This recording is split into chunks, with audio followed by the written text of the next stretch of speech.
Hi guys, this is an update on my Syngonium Imperial White. I used to call this Albo one, and this was split from the other one. So this is, she's in her own 6-inch pot.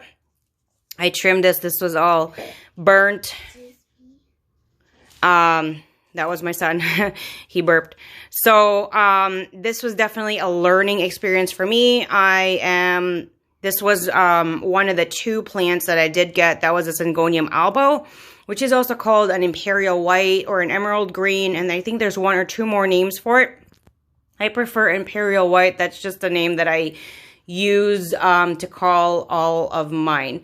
So from my previous video of this particular plant, this was together with the Imperial White 1. And they were both called Albo or Imperial White 1 or Imperial White. And this is the part 2 for that. What I did since then was I clipped her a lot right here. And this is obviously not like the most beautiful leaf. She has some, some parts that didn't go through. I mean, her leaf is not really that huge. But I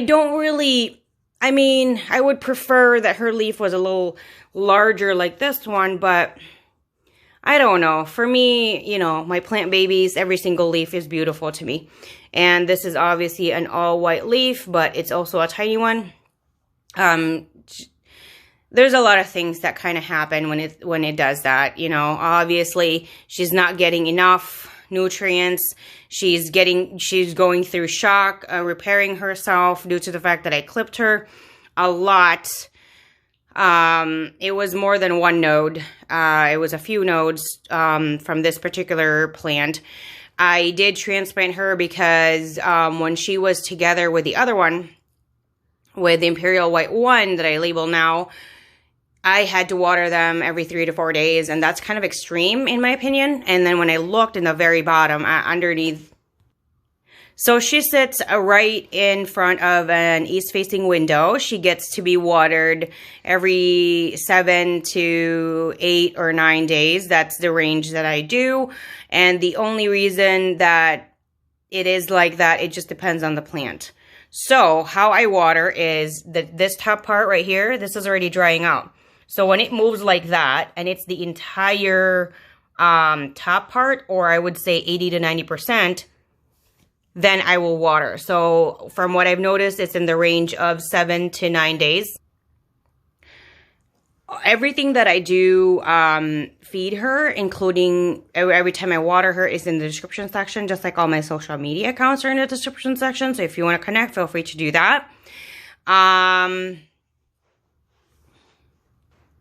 The soil that I do use will be linked down below. It is just your regular all-purpose potting soil, because Syngoniums cannot dry out too much. When they dry out too much, this is what happens. I thought this was a light burn. It's not a light burn. This is dehydration or being underwatered. So this is just what I've noticed with this particular plant. It is definitely the thirstiest Syngonium that I do have. I have a ton of other Syngoniums. I have the Neon Robusta or Neon. I have Coral. I have White Butterflies. I have Gold Butterfly, Holly Illusion, Bold Illusion. I have a ton of other Syngoniums. And this is definitely the thirstiest variety that I do have. And of course, because I was very new to this particular variety, I thought this was the light burning her. It was not. This was being dehydrated and underwatered. So I finally figured out how. She is not very forgiving when she is dehydrated. She will literally burn right away. She will definitely brown right away. So what I would suggest is, if this part right here, you know how it's dry and it doesn't stick to skin like that, if that is about 80% of the top part of your soil, water. Because if not, she will have all these nasty brown spots, and the leaves are just going to be brutalized like this. I had to trim, as you noticed, because this was looking like this right here, and it just wasn't pretty. And when you have a ton of that, the plant itself is draining its own system because it's trying to repair it.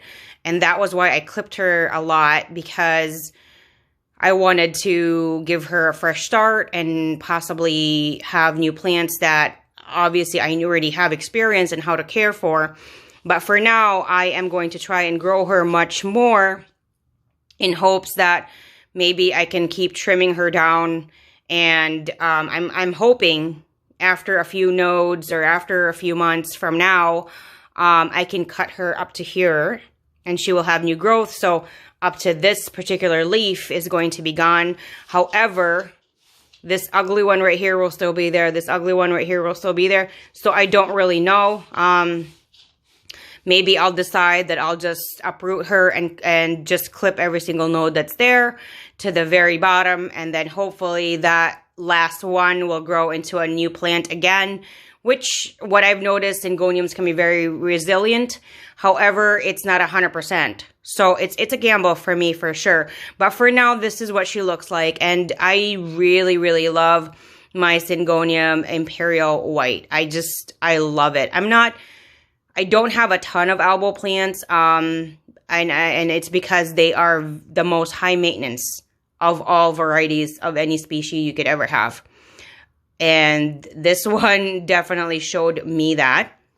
If you guys have any, if you want to talk about this particular plant, questions, comments, suggestions, anything, let me know down in the comment section. I love hearing from you guys all the time. Again, everything that I do use for this particular plant is in the description section. Anything else, let me know in the comment section. Thank you guys so much. And I hope to see you guys on the next video. Bye.